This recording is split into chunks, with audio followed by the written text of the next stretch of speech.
In this lecture 6, we'll finish the introduction and start to move on to part 2 and describing chapter 6 on wall slip. Okay, so okay, so it should be fine now. Bunch of introductions, different content. I indicated that anything you are less familiar or takes time to digest, you can always go back to the recording and try to refer to the book and recording. As we move along, you will find this introduction is useful because I speak based on the language that has been introduced in the introduction. So any questions on what we have so far? Fine.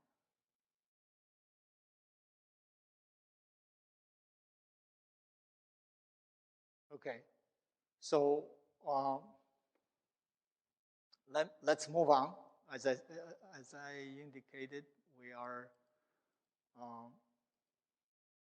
are really finishing up all the introductions and get to the core part of the subject, the science part of rheology. Of course, this part, as you guys see in my first lecture, is something that we cannot say a great deal in the past until recently, let's say 15 years ago until. So I'm going to start with, you can see there is a fairly clean cut as well. We're done with the so-called part 1 of the book.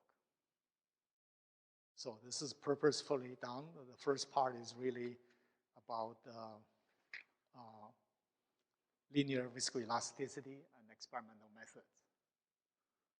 So I know last time I was showing you a little bit of variations about methods. They are described in chapter 5. And chapter 3 is on the basic method, including extension here. And then chapter 4 is something we will talk about when we need it in the future. So now we move to part 2 of the book. This is a central part of the theme. And therefore, it carries a title of yielding. I, in the beginning, made a sort of like a joke about how other books have used this word yielding 100 times, meaning 50 times or 100 times, but they never, in a book on polymer rheology, but in none of these 100 times, yield means what I mean here. Yield there means produce. You produce a result. That's called yield in English when you write something. And here, yield is something we have been keep talking about actually throughout the last few weeks. It's about talking about the transition from elastic response to irrecoverable or non-elastic response.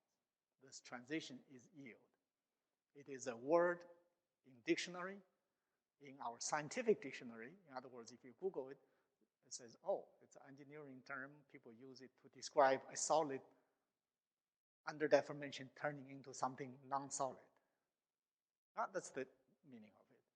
Of course, you can see that this meaning is mostly used for describing, I hate to use the word for polymers, it's okay, plastics, meaning solid that has the ability to turn, to undergo plastic deformation. And of course, this is I need to open a different course on that subject, which we have worked on heavily, the plastic deformation of polymers in its solid state. But this word it has the same meaning. It's a solid-like material. As I deform, all of a sudden, just looking at the stress response, it's at some point no longer monotonically increasing with the strain. And obviously, the solid, as we all know, no solid, hydrogel, anything you included, no solid can deform elastically forever. That would be a magic. In fact, that would be a magic material. But of course, when I say this, I say it very loosely. What do you mean? By 200% W length or 500%? When I say infinite, of course, I mean, let's say 100%. Probably no polymer exists. Well, hardly any that could be stretched 100 times and still is elastic.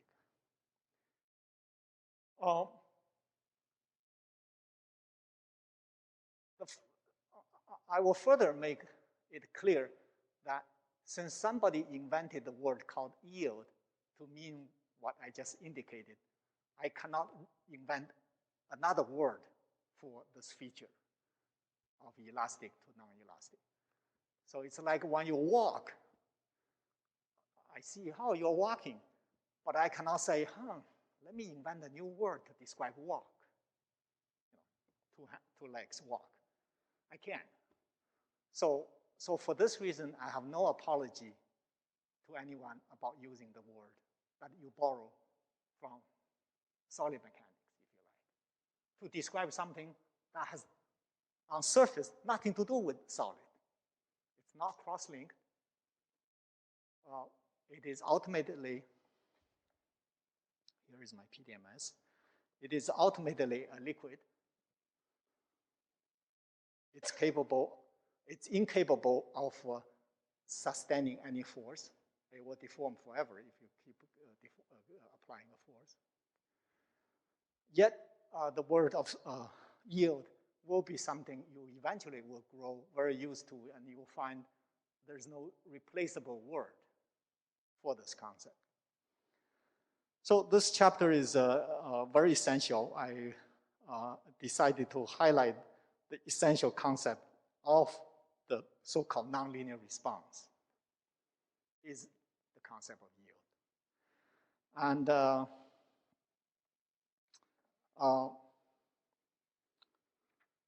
I was able to write a little summary for this part.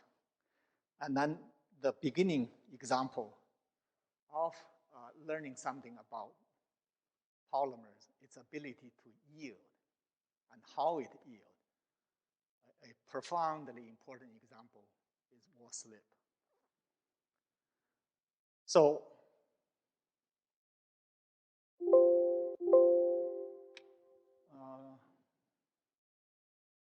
as usual, I think I need to turn this thing off.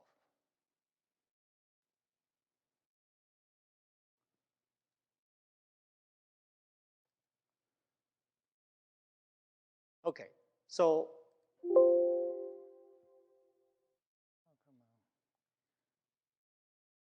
all right, and at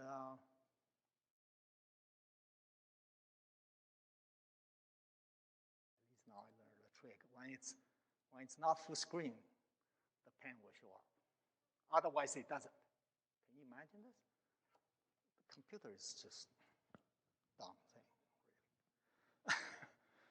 There's no rules for me to follow. So in any case, we will start to talk about, well, let me just say, part 2, right? And there are something like from 6 to 11 is belong to part 2. 11 or 12? I think 12 is part 3 already. Yeah, 12 is part 3. So part 2 is really chapters from 6 to 11. As I said, it is a essential part of it. The concept of yield, I must admit, is introduced by us to talk about polymer rheology. Period. Now, all of a sudden, I remember when we discovered that concept, described in a paper in 2007, it's 13 years ago. Subsequently, we learned, indeed, there is a guy who has introduced this word, this terminology to describe polymer rheology before us. And very unfortunately, by the time we discover his, let's put it, overlooked work, nobody paid attention to it. He already passed away. So I must pay homage and by indicating that there is a guy by the name of Bryce Maxwell, a professor at Princeton, who in his career has, prior to proposing this idea of yield, been doing plastics. So of course he's familiar with the concept of yield, yeah? But then when he looked at the melt rheology, when I say plastics, don't you guys have some notion what it means? It means the following. When we say plastics, for us, polymer people, better know what is plastic. It means, first thing, it's in the solid state, the polymer. And how it can be in the solid state? There are only two ways. Either your either your temperature is so low, you are below TG. Or you're so low, you are below crystallization temperature. So plastics. So he worked on that. And then when he examined what is the melt, remember, we have to have another book to talk about plastics. This entire subject of melt rheology, generally when we say rheology, we meant melt rheology, is of course a situation of that. So this is where we are, melt rheology. And the concept that you readily find in the literature on dealing with how a solid polymer deforms was being applied in 1979 by Bruce Maxwell.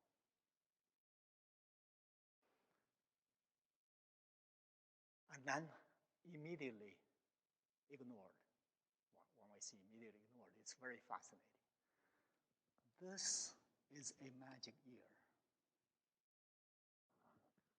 This is the beauty of when you are in a big part of a historical development.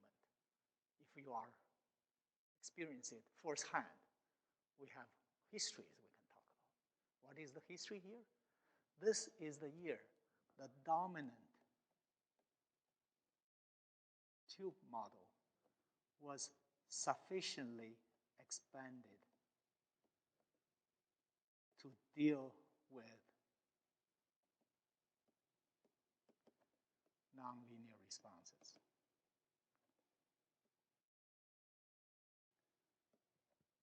Including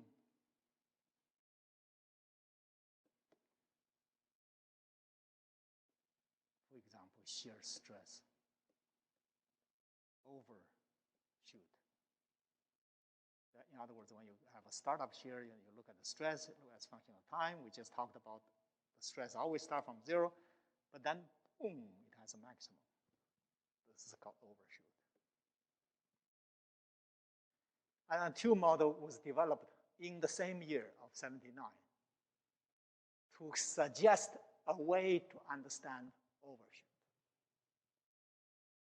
That suggestion, the physics and the molecular picture behind it, has little to do with the concept of yield.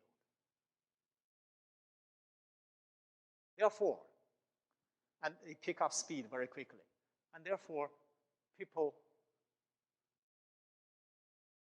realized the tube model can tell me what overshoot means. And Bryce Maxwell's thinking about the overshoot being a point of yield is irrelevant anymore. It's not useful anymore. I already have a different way to look at it. Therefore, his paper was completely ignored. The idea of this point being, I'm so eager to immediately tell you that this is a yield point.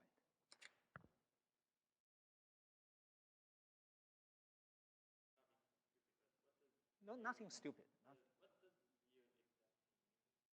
I just verbally said many times. If you just, as you listen to me, you can Google it. Yield or yielding. Transition. I mean, don't believe me, meaning Google it. Transition from elastic deformation. You can see if I'm dealing with a solid to, I may even say plastic deformation. But it's better to even say to irrecoverable deformation. Right? So that's really the meaning of yield. Just like you go to dictionary, it's a definition. Yeah.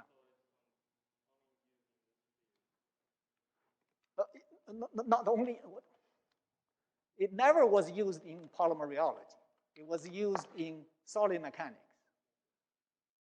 So what you say, only used in a field as old as solid mechanics.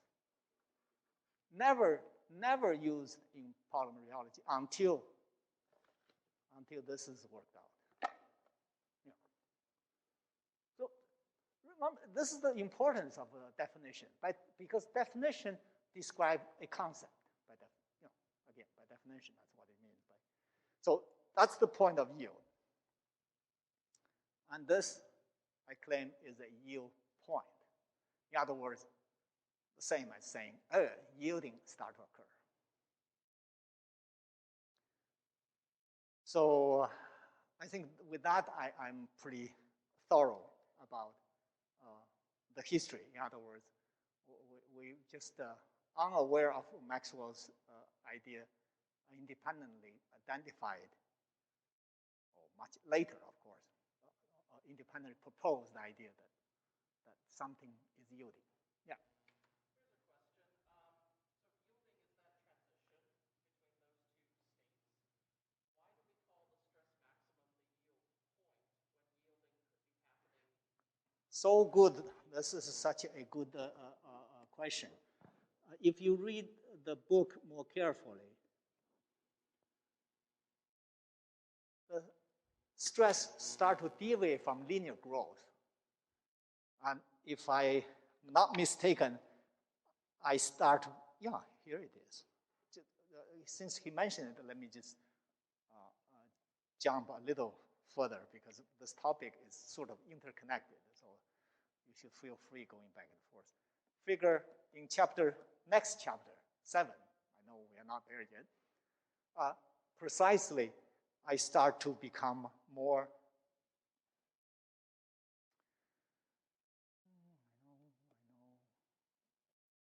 just me reading it sometimes is kind of a little bit awkward, so it takes me no time to get to that point.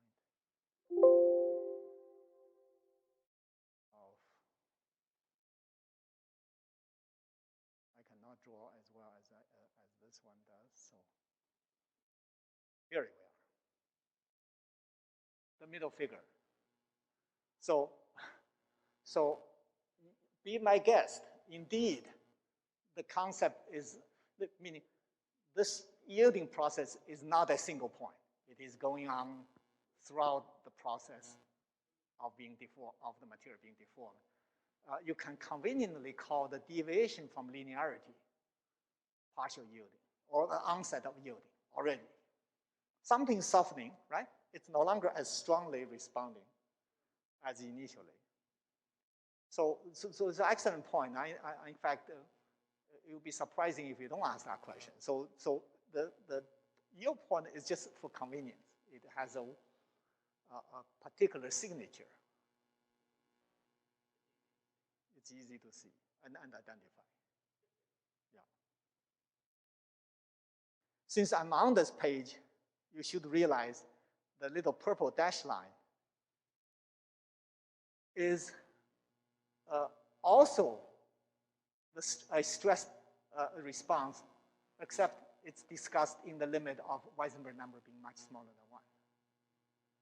The kind of thing discussed in chapter 1. So you can see the following, that even in this limit, there is a yield process going on, because you have your stress monotonically growing and eventually stop growing, yeah? So that stop growing versus growing is a transition. So we even start to call this point, you can see, this is where yielding starts to occur. Except this yielding doesn't overshoot. And so we use you can use this yielding happens very gently, so we can call it either unforced yielding or voluntary yielding. These are the voluntary. So it also has to yield. And the more interesting thing, as I denoted, is this yielding occurs at the internal timescale tau. It occurs by diffusion, because by that time, the structure will renew. You see? Okay, I'll come back to the essential point. This yield should also remind you is a structural renewal, a structural change. Either your structure is being forced to change, which is the fast rate, the overshoot, and it occurs much earlier. I try to show it in some sense, much earlier than tau.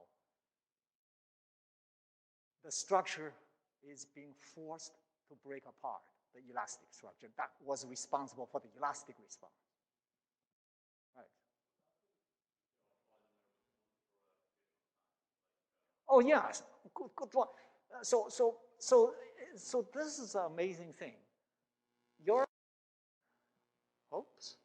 polymer indeed can only be described by a wide spectrum of relaxation time. This, I'm sure, in your classical polymer rheology, you probably spend time on that. But nevertheless, it is still useful to talk about the so-called longest relaxation time, or the dominant one. It is for the dominant one we are defining the Weisenberg number.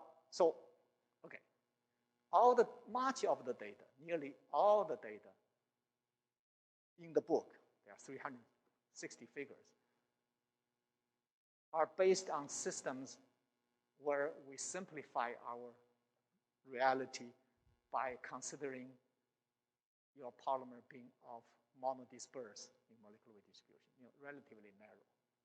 So that, at least in that case, I don't have the additional complication of different chain lengths throw you off completely. Even for a single chain length, however, there are many relaxation times. Yet there is a dominant one, which we call the longest one. Yeah. Other questions? This language will be repeated many, many times. So I just want to give you a shock in the beginning about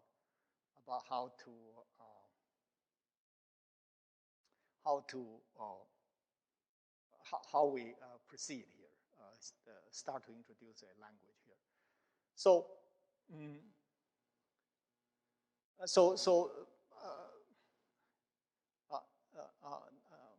nothing to sweat over for the moment. So, and there are several chapters addressing the issue of yield. We start with chapter 6, which is on wall slip. You may as well as call it interfacial yielding. And this is a most straightforward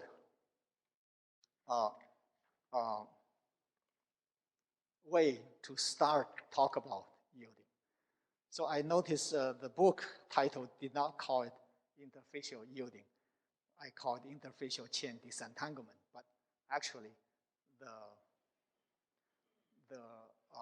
for our continuity, since we have been speaking about yielding, this will be a much more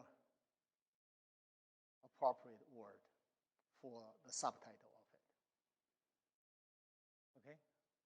So here's the subtitle. It really means, I know the pen, would the pen work? I don't know. Yeah, it really means interfacial yielding, if you like.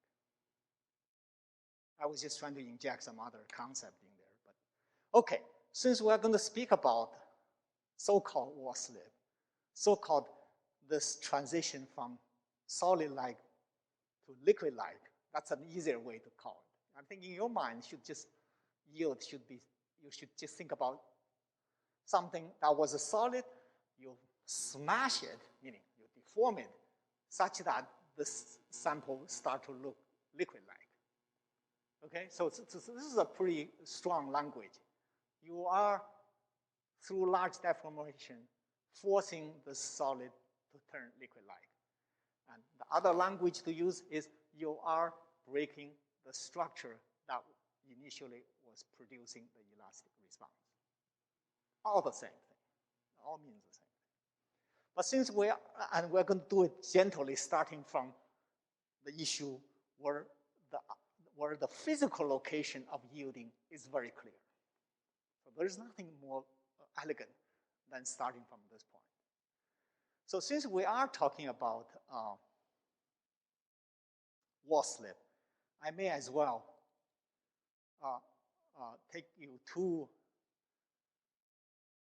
the PowerPoint. By the way, this PowerPoint is just a summary of the book in some way. And, let me just go to the point where I can give you an impression of wall slip. So this is a familiar sketch of what is simple shear. And the gap in any experimental lab is about 1 millimeter. You know, learning about viscoelasticity.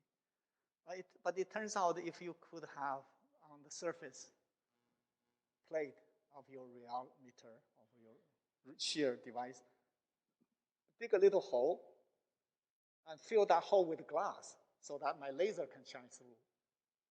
Okay? And then the side coming out of the screen is where that free surface is. Right? Simple shear. It's a meniscus. What is facing you is called meniscus, right? That free surface. It doesn't matter this device is this type or it's this type, double disc. Basically, you could, in principle, wrap a film around it that's transparent and peek into the scab. Right? So I shear it, but I look into the scab. And that's this movie. Was taken off from a polymer melt. Just shine lasers through, and you watch, and all of a sudden you start to shear it. And if your polymer melt is established, very nice adhesion with the surface, you expect what's on the left to occur. Simple shear.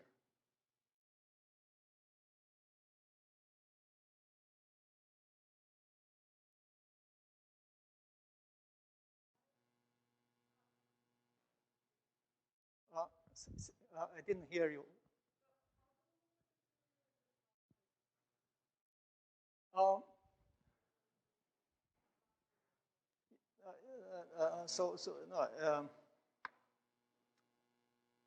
There are really two ways. Remember, shear is nothing but like this, right? Height is this, to shear surface like this. Laser is shine down by digging a hole with a glass, and you are really looking like that. So you're seeing this, doing this. I think I'm being disturbed by the fact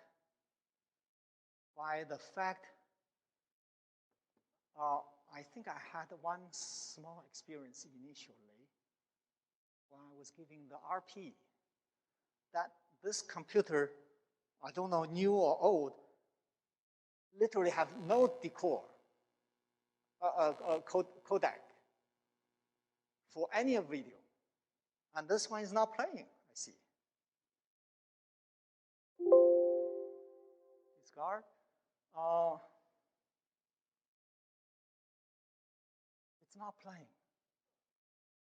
This will, we need to fix this as soon as possible. Otherwise, this one does. This is again beyond me. Some video had enough of the what's called codec, right? It's called whatever it's called. Some has it, some doesn't. Codec, whatever it's called, the thing that can make it play, and this one doesn't. This one doesn't play for this one. Am I wrong? Yeah. It's not playing. That's so incredibly stupid. PC is just such an incredibly stupid thing. Some computer has, some doesn't, and some video has the right thing, and some doesn't, whether it's MP4 or this and WMV. Why I was so irritated? Because I have been dealing with this for 15 years. Because our research have been intensively dependent on showing these movies and showing it under the PowerPoint and whatnot. Oh Lord! So, but let's only show the ones that's a subject for much later. But yet you can still appreciate what's going on here at least.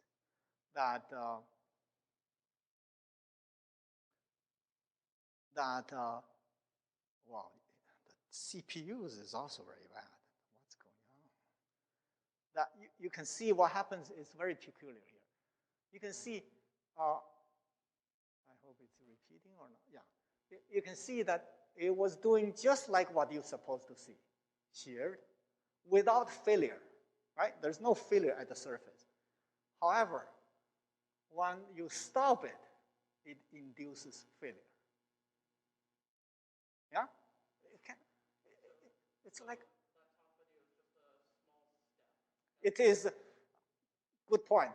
Not so small, let's say 200%, 2H. So I'm always careful with my ears on anything being precise. So it takes 200% or so.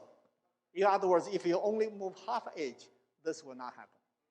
Well, of course, it depends on how polymer absorbed well or not, and blah, blah, blah. But in general,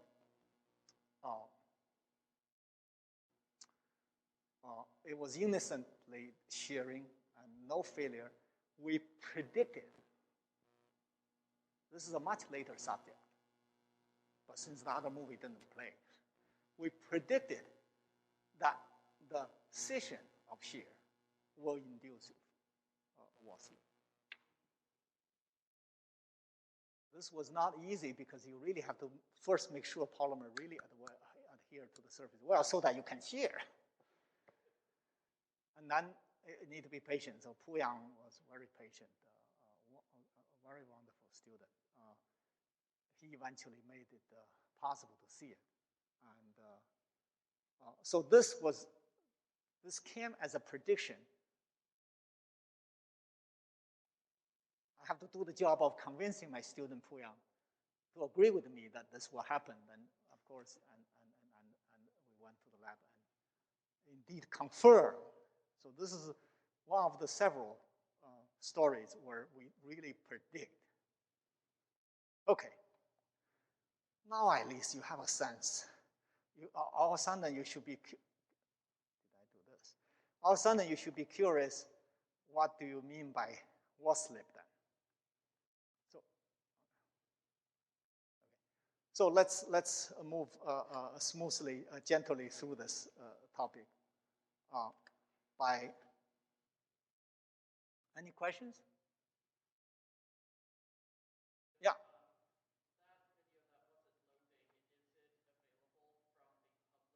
Yes. Yes, the book, remember the book has a set of videos associated with the book. I never, it should be, at least through our VPN of the university, it should be available for free. I don't know if it's available without VPN. It's plausible it is. In fact, you should find out.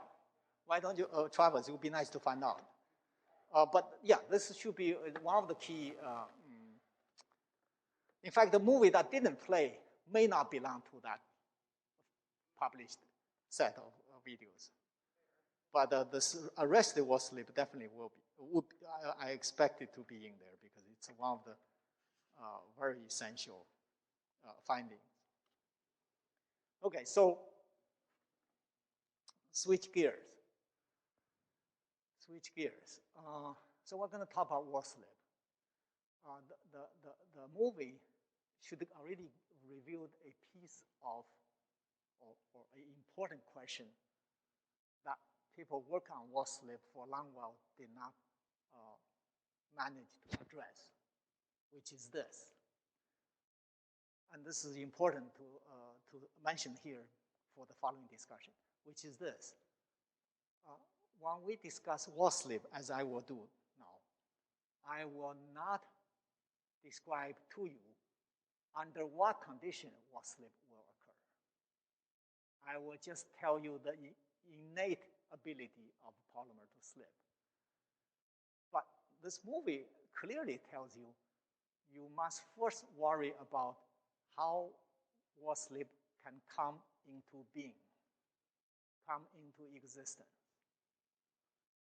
That question alone is no less than the question of asking interfacial yielding, what's the condition? When does it yield at the surface? Because prior to that point, of course, there's only a perfect interaction between the polymer and the substrate surface. So let's take a few steps to get this done. And in fact, it is already a fair question. If you are a polymer scientist, if you are someone who wishes to go beyond continuum, asking what is the molecular picture, as we should always do as a polymer scientist, I keep saying that, then of course you want to envision what's going on at the surface. In particular, you may wish to envision that your chains are absorbed on the surface. Something like that, perhaps. It's not a crime to do that, to imagine something like this. Okay, it's totally acceptable. And then, of course, the rest of the chains, by definition, have no access to the surface. Suppose the surface is already saturated with the absorbed chains. The rest of the chains, by definition, are not accessible to the surface. So this may not be a bad picture, don't you think?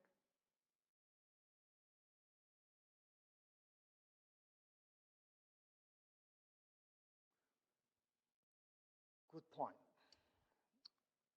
So it depends on, so that was part of, I still recall when I first worked on this, that was part of that was something elusive to me in terms of how to think about the red chains. So it turns out on a steel surface, like our die, the absorption is sufficiently strong, partially because, as I try to intentionally do, because they have multiple absorption sites per chain.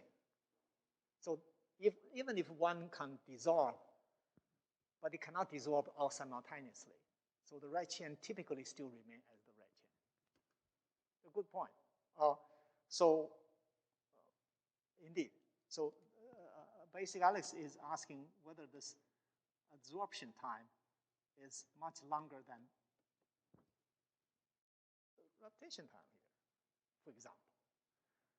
So for convenience, we probably will find it easier to discuss in this limit. And then what do we mean by slip? Or what do we mean by having observable amount of slip? What I showed you the movie, clearly the slip was observable. In other words, otherwise, after I stop shear, the sample should just remain there instead of snapping back. The snapping back clearly is an interfacial failure of some sort. So, of course, my handwriting is just as pretty as this drawing, which is perhaps a little bit more ordered. And you can, from this initial state, you can imagine two other I see, I have no idea where this comes from. Must be a type. So in any case, you can imagine that there are two things. One is there is no absorption, okay? Or absorption is so weak that any amount of shear will remove absorption. That's the state. Totally experimentally accessible. Okay, this is important. In fact, we spend millions and millions of dollars currently every day in polymer processing to induce this, for this to happen, called polymer processing additives of certain type, especially for polyethylene. Without that, there is a scenario this wall slip could occur, perhaps, which is what I depicted here. Not unreasonable, but unreasonable if you don't shear. In other words, in absence of shear, this cannot, they don't phase separate, if you like. I know the word phase separate is not a familiar word for everyone. They don't phase separate. They don't phase separate because they are the same polymer.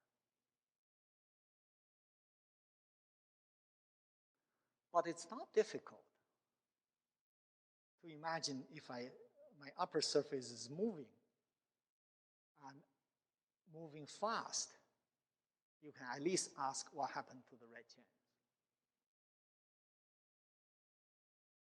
Well, let's say you move fast, which means this number is much larger than 1. We'll keep coming back to this Weissenberg number, right? It is the tau divided by the time to take to do 100% deformation. And that, oh, this is just a cursor. It scared me. You know? So this is just shear rate times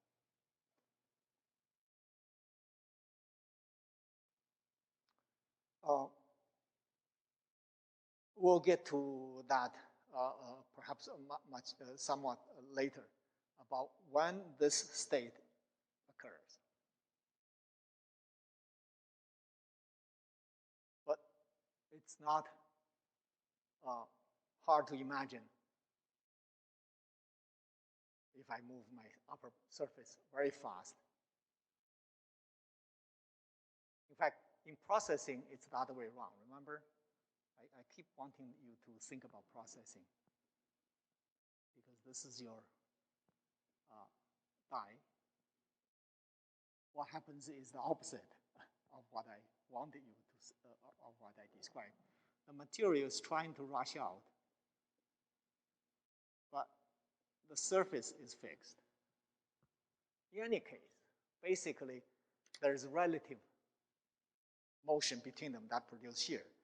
So, so the polymer wants to go, but the wall is fixed, and as a result, you can naturally imagine it will try to stretch the red chain until the red chain can no longer establish any grabbing with the black chain. Okay, so this is the essential concept.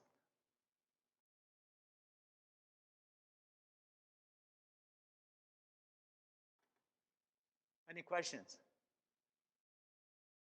The rest is something very straightforward, definition-based, but the language that's used here is already less familiar in the literature, and I will explain. In any case,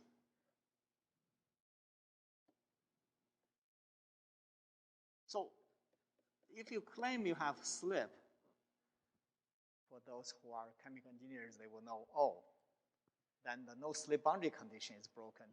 And therefore, at this surface, I will start to think about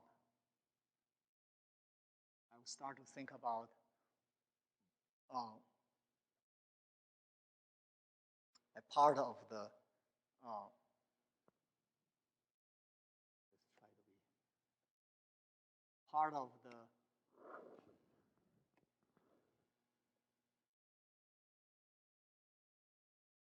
I have slip. And let me call that slip velocity.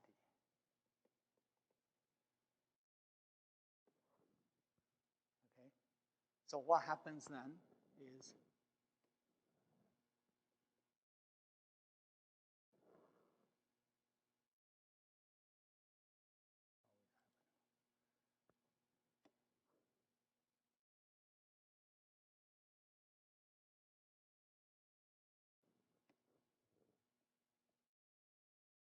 so this is your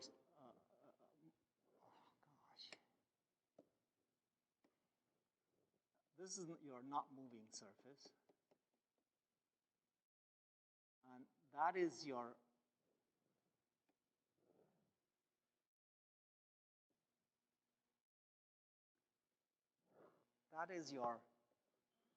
velocity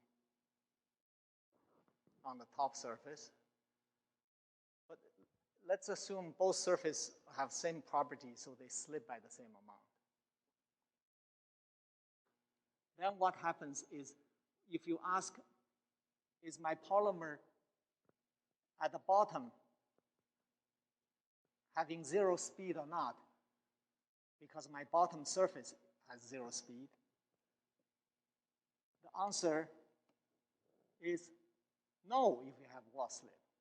My bottom sample, no matter how close you are toward the surface, I find my polymers are moving instead of being fixed at the surface. Moving at least with a velocity of Vs. So the key part about wall slip is you are really allowed to imagine approaching to the surface at molecular level, to the surface down to the chain level. And you'll find, gee, it's not zero anymore. And as I move away from the surface, I follow the black dashed line. On the top surface, which is moving with a velocity v total, I find I'm not catching up with that v. If I do, then I have no slip. See? I cannot catch up with top speed. I'm slower by the same amount of Vs. This is assuming that the two surfaces have the same interaction, same amount, type of, the nature of the interaction is the same, so that the slip amount is the same, just to simplify the discussion only. That's it. So in your mind, this is the image of slip. The rest has everything to do with discussing the magnitude of slip. Questions? Yeah.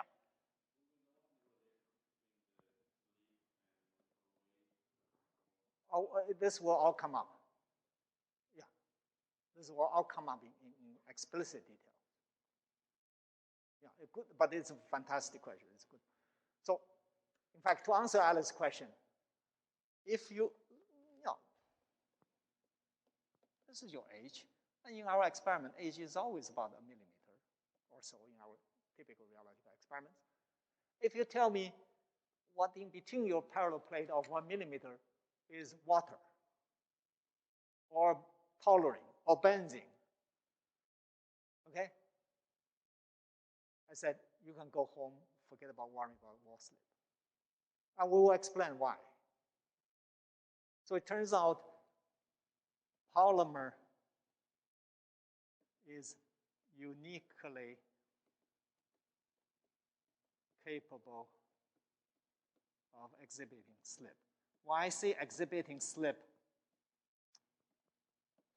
I mean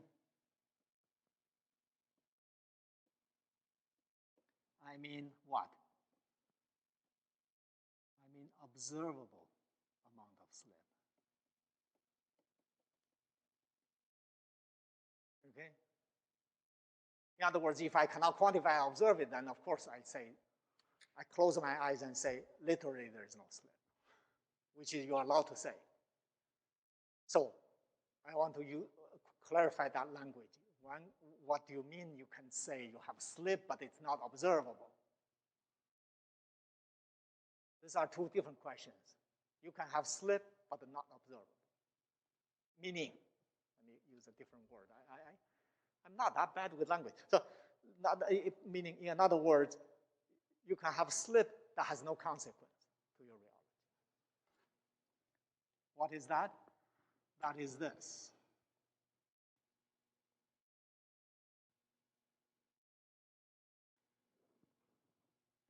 That is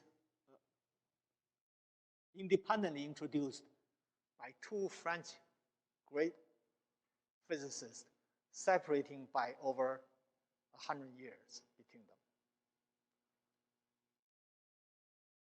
So there's a guy by the name of Navier, who is the contemporary of Stokes in the, let's say, mid 1800. Don't quote me exactly, but I'm sure this is about right. And then there's another French guy by the name of Dejean. And we're talking about the 1990s.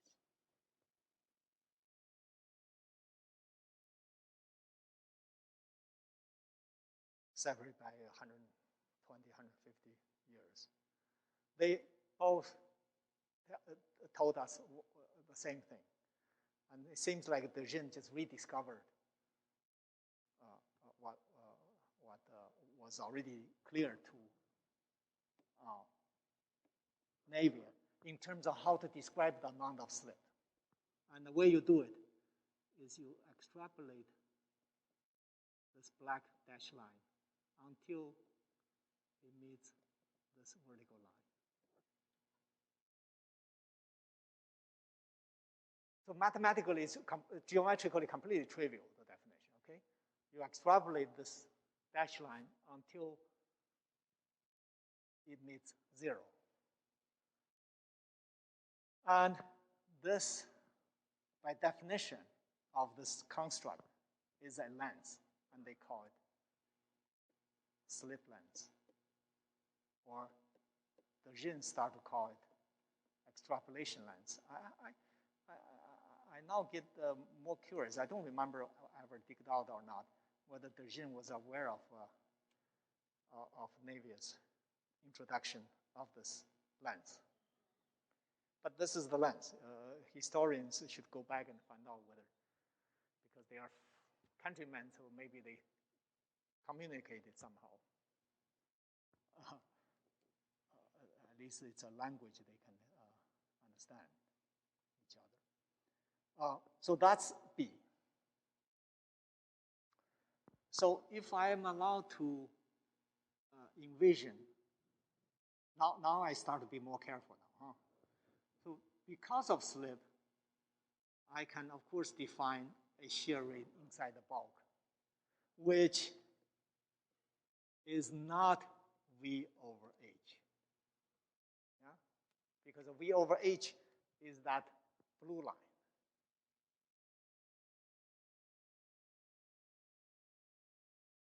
It has a much larger slope, whereas the gamma dot is the dashed line. But if I'm allowed to use the notion of gamma dot, then I know what is B.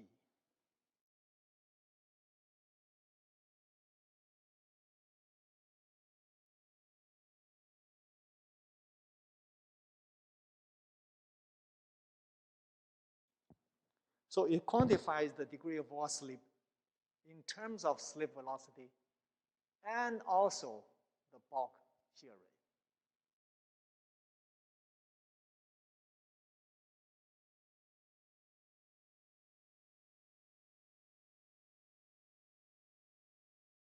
this formula is useful, or this this merely is a definition.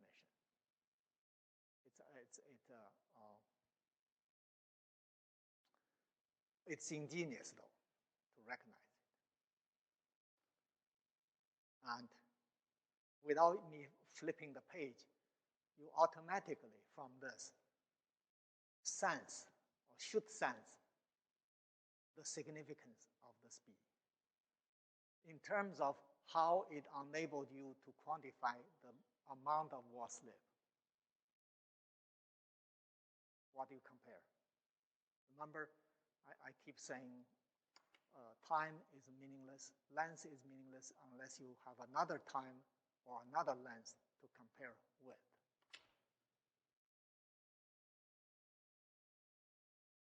What is another length to compare with B?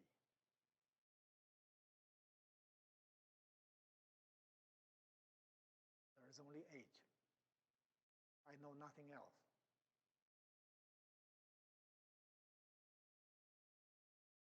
So you can invite yourself to think about a limit where slip is negligible. Remember I saying, oh, you can have slip, but you don't need to bother it because it's not measurable. It's not measurable because it's not correcting the shear field inside, because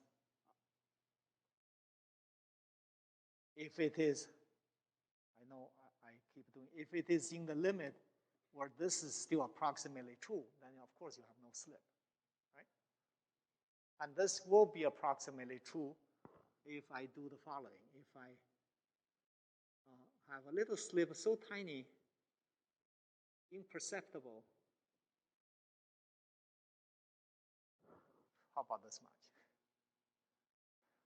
Okay, if it's this much, if I do extrapolation length, I get a tiny b. That's also negligibly small. I know I'm not unable to draw because it's, yeah. So clearly, it appears B over H is a measure of the degree of wall slip. In fact, you can go the extreme when the slip is so large that if this is a V, that essentially half V is your Vs, so that this black line is almost vertical. In other words, you can imagine a limit where your Vs is nearly about half of V. Then that line would be vertical, right? And imagine extrapolating that black vertical line downward. It will shoot through the floor and move underground. What I will acquire will be a gigantic B, right? Measured by H, which will be huge. So that's the concept, that's it. Very abstract, right, so far. I mean, I'm not speaking about when this happens that you have no slip, when it happens that you have extreme slip, and when it happens it has moderate, appreciable amount of slip. I have not said anything yet. Just clarify the language of what quantifies slip. Questions?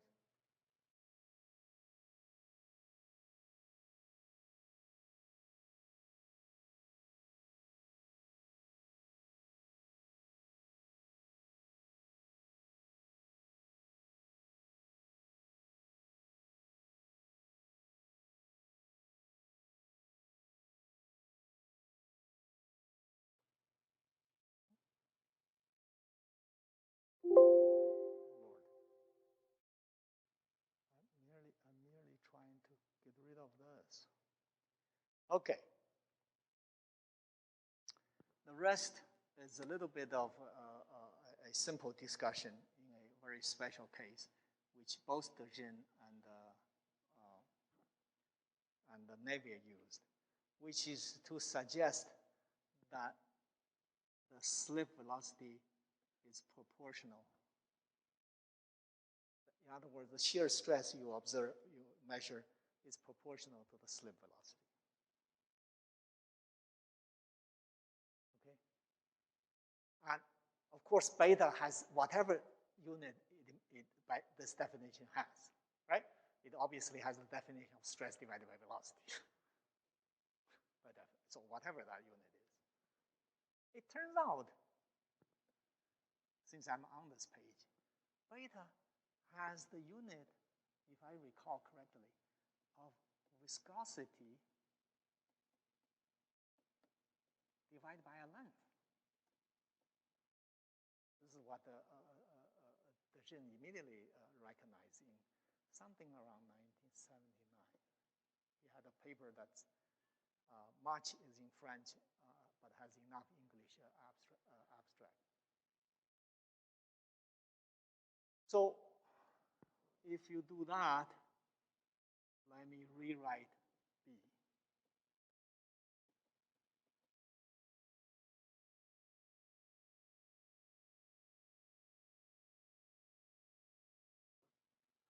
And play some magic, right? Now comes the part that's relevant to part of my comment. Let's consider steady state. In other words, I'm not going to worry about how wall slip come into being. I'm just going to admit there is wall slip, and we are at a steady state. In that limit, remember, gamma dot is the shear rate in the bulk. In steady state, it is a flow state. Everything can be captured in terms of Newton's law. In other words, the viscosity of my sample inside this gap will have a viscosity of eta. Let me not confuse you by saying this viscosity need not be rate independent. In other words, I do this just in a self-consistent way, but through it to you all the time. That there is such a thing called shear thinning.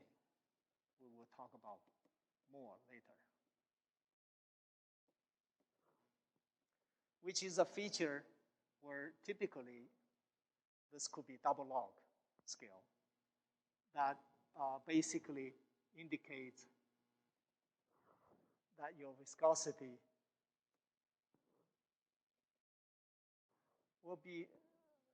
will have a so-called Newtonian plateau, we call it, or zero shear. This language is what I use, and I will use it all the time. We call zero shear viscosity.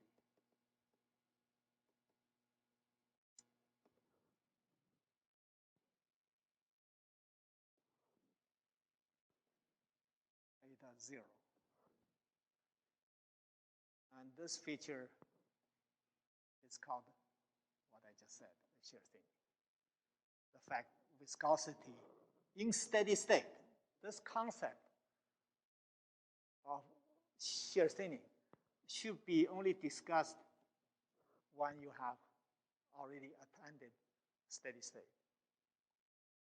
And you may already ask, when does it start to shear thin? So deviate downward. Well, around there. What is that? Of course, that's the condition of Weissenberg number being 1. Why is that? Because when it's below 1, the structure is unperturbed. So you should have the ability to access maximum amount of viscosity or maximum amount of viscosity that's associated with the elastic structure that is intact.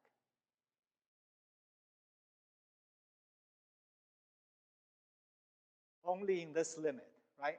So anything on the left is smaller than 1 limit. were no structure, I did try to share with you what do we mean by structure by referring to this again. This is unperturbed when Wi is smaller than 1. In other words, it's not visibly stretched, for example, over chain. So in that limit, you have a viscosity that's independent of the rate at which you shear, as long as it's slower enough. Whereas beyond that, you know what that means. Beyond that, within tau, you could shear many h's to the right, and you are, in steady state, going to achieve a structure that is more flowable, a structure that is more aligned, more sorted, more conform to the deformation.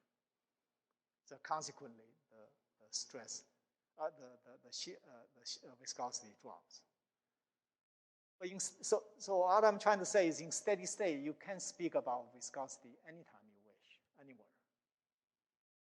When Weissenberg number is large, that's fine, provided you have no other experimental complications, which we have hardly said any so far yet. So take it as in the limit we can achieve that. So I'm not going to worry about whether that is, whether my situation is here, anywhere. I'm just going to denote that as eta. So I multiplied eta, and I, of course, need to multiply eta upstairs as well. And recognizing in steady state, this cancels, yeah? By definition? The same thing, right? Yeah. And that gives you some very straightforward final expression. It pops out like this. And in fact, by this analysis, you also immediately know beta has the dimension of viscosity over length,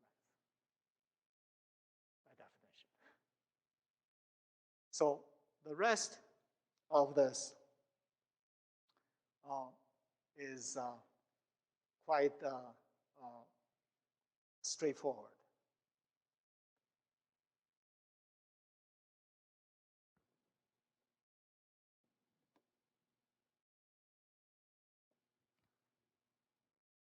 For B to be large, of course, is for beta to be small.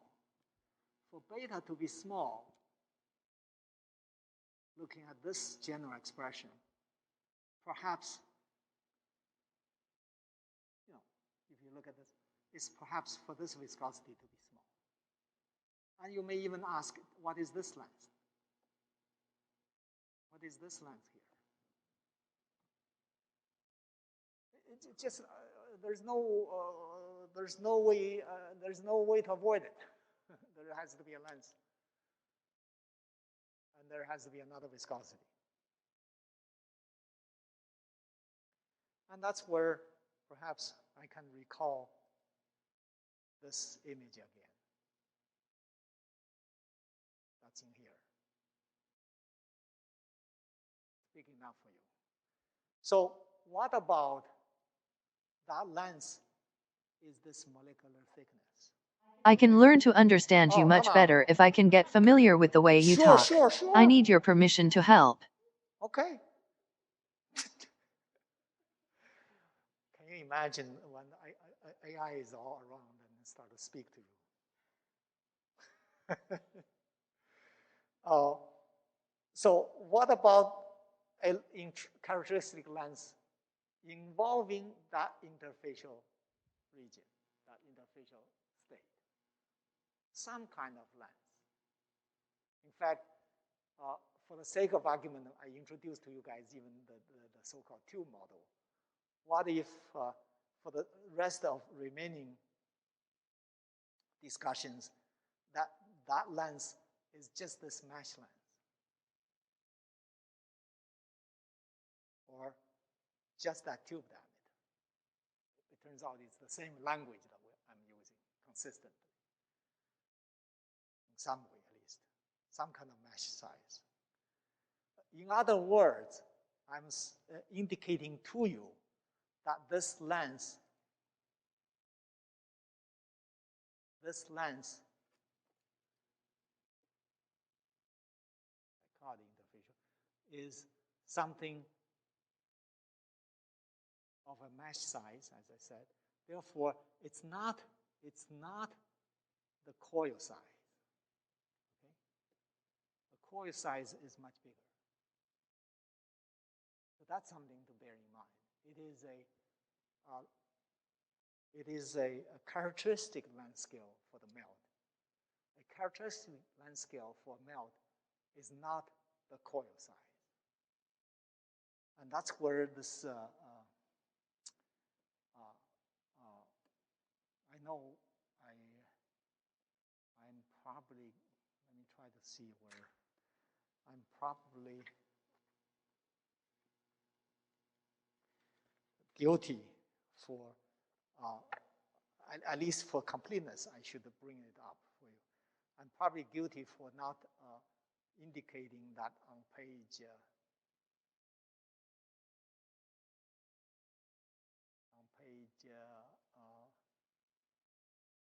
34. I have spoken about a language called a transient network. In other words, our melt that we are going to deal with throughout this lecture is something you can perceive as a network where the junctions has a finite lifetime. I'm sure this is a very classically covered even in the conventional rheological discussions.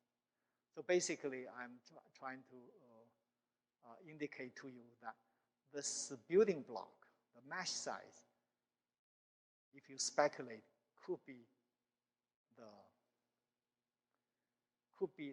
length scale in the question of wall slip. Okay? In here. So I have dealt with what this length is. It's going to be some kind of mesh size. In fact, I may as well, as we do in the book, just call that the entanglement length. What's missing now is what is this velocity? Well, that's not very hard, turns out. Because that is related to how you visualize the viscosity in here. When the red chain decouple with the black chain, you lose all of your entanglement. This is why, remember, the title of this chapter was Wall Slip Interfacial Chain Disentanglement. I could alternatively call interfacial yielding, right? So you no longer have entanglement. If you no longer have entanglement, the viscosity is very, very low. Very, very low. You may as well just call it eta 1 for something that we have yet to specify. So basically, you have a I see the sensors. You have a viscosity that could be very low. So I'm just rewriting it. You have eta there. I'm going to write beta as eta 1 divided by entanglement length. How about that? Wow, this looks elegant. It is a ratio of viscosity multiply a molecular length scale, which is the mesh size of the network.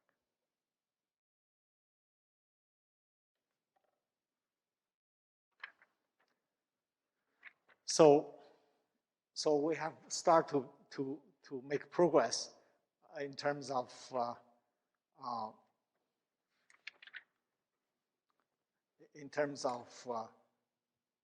what the magnitude of B could be. And we know for most polymers, 100 billion pounds of polymers, this mesh size is on the order of,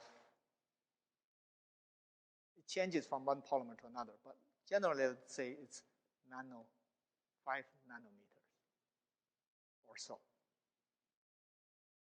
5 nanometers or so. Okay?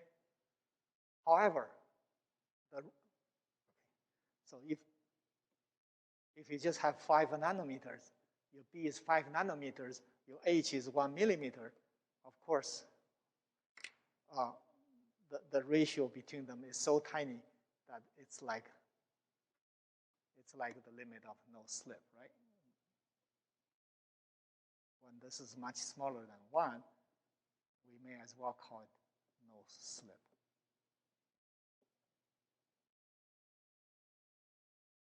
As I hope to have convinced you. So, at the end of the day, what's left for you to appreciate is this formula that says, oh, if you have some way for, however you want to call it, debonding, you can use any word you want, desorption, interfacial yielding, whatever word you want to use. If you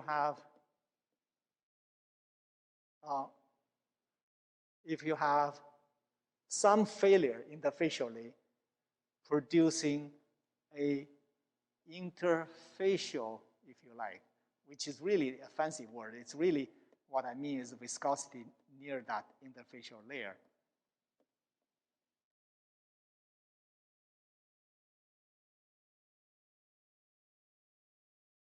That is not much different than the bulk viscosity. Then your B will stay at the level of nanometers. And B over H will be negligible. And next time we will show you when B over H is negligible, what does it mean? Quantitatively, what does it mean in terms of changing the shear field? But for polymers, which is a very miraculous material that is capable of entanglement, this ratio can easily reach 1 million because of entanglement. When that reaches 1 million, if it is just 1 million using this, B is now 5 millimeters. Yeah? And your gap, your processing device is only typically 1 millimeter. So you got a B over H that's 5. Look, in this illustration, by definition, you can see my B is only what? 1/3 of H. Okay? That the slip is already visible, right? You can see it's there. Imagine B is 5. That dashed line is already pretty vertical, actually.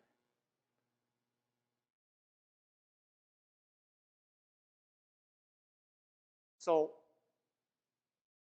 it turns out interfacial yielding, producing wall slip, visible or not, measurable or not, is just a matter of whether your internal structure, which, by the way, is determined by 2 things now. You have internal structure in the bulk versus an internal structure at the surface. Okay? It's this disparity that gives you the possibility of producing a large amount of wall slip. Any questions?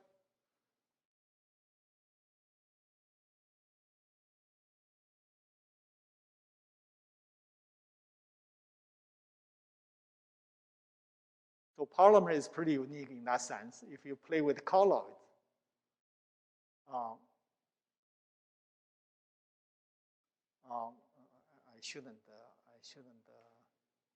take a colloid as the example first. If you play with a small molecule liquid, then in that case, we'll come back about colloids next time. If you just have small molecule liquid, then of course your bulk versus your surface is not that different structurally. So eta over eta 1 is nearly 1. No wonder you cannot see it. Meaning, no wonder it's safe for you to have no slip boundary condition.